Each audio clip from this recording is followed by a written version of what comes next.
Venus Flytrap. Its trap works like a living mechanism built for precision, not randomness. Each lead is split into two lobes that stay open. Wean until something touches the inner trigger hairs more than once. Now saying contact ranges free. The trap snap shrimp falls instantly, sealing the insect in its light with interlocking edges. Refers to rare slot gaps, just enough to let aim too small. Either free keeps moving, the trap tightens further and begins digestion. Enzymes slowly break the insect down, turning it into something the plant can actually use. This system is fast, but more importantly, it is deliberate. The plant avoids reacting to anything that doesn't matter, saving energy for real opportunities. Each trap can only close a limited number of times, so every decision has weight. Over time, used traps darken and die, while new ones grow from the center, ready to repeat the same process. The whole plant runs on timing and efficiency, not constant action. It never chases, never moves across the ground, yet it still captures living prey. In the end, it feels less like something passive, more like something waits until time.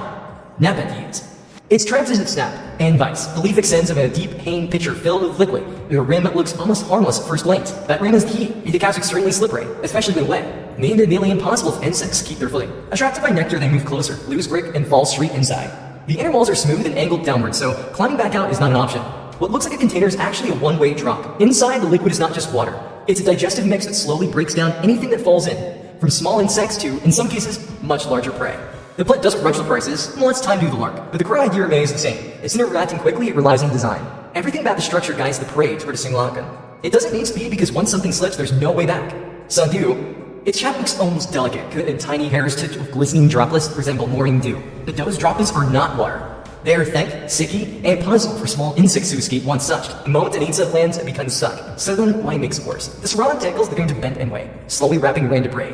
What starts as a light contact turns into full enclosure as the plant pulls the insect closer to its surface. The movement is slow, but it's constant and intentional. Over time, more tentacles join in, securing the prey and increasing contact. Digestive enzymes are released, breaking the insect down while it's held in place. After the process is complete, the tentacles gradually return to their original position, ready to trap again. It doesn't rely on speed or force, but on patience and control. The shine that attracts prey is the same thing that seals its fate. What looks harmless at a distance becomes inescapable up close. Bladderwort. Its trap is completely hidden, working underwater or within wet soil, where nothing is visible from the outside. Instead of leaves that snap or surfaces that trap, it uses tiny bladder-like sacs that act as suction devices. Each bladder stays under tension, sealed shut and ready. Along the entrance, there are fine trigger hairs that detect movement. When something small brushes against them, the door opens inward when a fraction of a second. Water rushes in, pulling the prey along with it before the door snaps closed again. What looks like still water is actually filled with microscopic traps waiting to activate. Inside the bladder, there is no escape. The prey is held in a sealed chamber where digestion begins almost immediately. The plant absorbs nutrients directly from what captures, almost for the poor conditions of its wearer. After each puncture, the bladder resets itself, helping more rounds rebuild the pressure needed for the next trigger.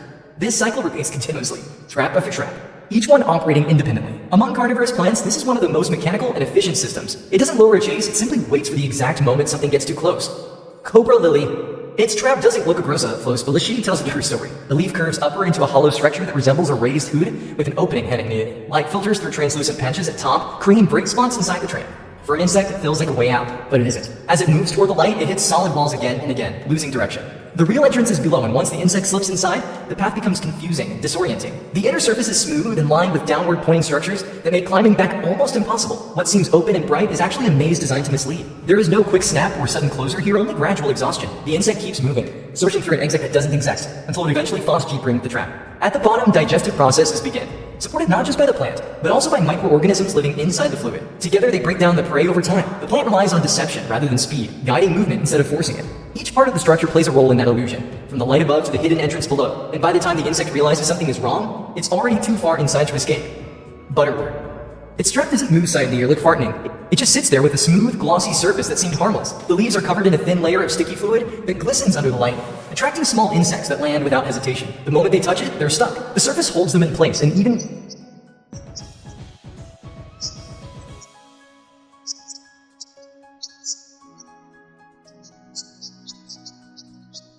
the edges can curl inward slightly, increasing contact and making escape even harder. Digestive enzymes are released across the surface, breaking the prey down right where it lies. The plant absorbs nutrients directly through the leaf without needing a deep chamber or complex structure. After digestion, what remains is minimal, often just a dry outline just to haunt. The leaf stays in place, ready to trap again, maintaining the same passive appearance. It relies entirely on contact and adhesion, turning stillness into effective strategy. There is no urgency in how it works, only consistency. Cephalotus. Its trap looks compact, almost controlled, but editing buttons to pull prey inward. The pitchers sit low to the ground, with a wide opening and a thick, rich rim that secretes nectar. That rim becomes slippery, especially in humid conditions, making it easier insects slowly spawning as they feed. Once they slip, they drop into a deep shavel lined with smooth wool as awful no drop. The little boat doesn't close, but it helps control moisture and keeps the trap functional. Inside, the environment changes. The lower section holds digestive fluid that slowly breaks down whatever falls in. Fine internal structures prevent any upward movement, forcing everything deeper instead. The plant doesn't rely on speed or movement. It relies on positioning and structure. Each pitcher functions independently, capturing and digesting over time. As older traps wear out, new ones grow alongside them, maintaining the cycle. As die standard, Albert Crab or Zap brings this whole way. Genlisea.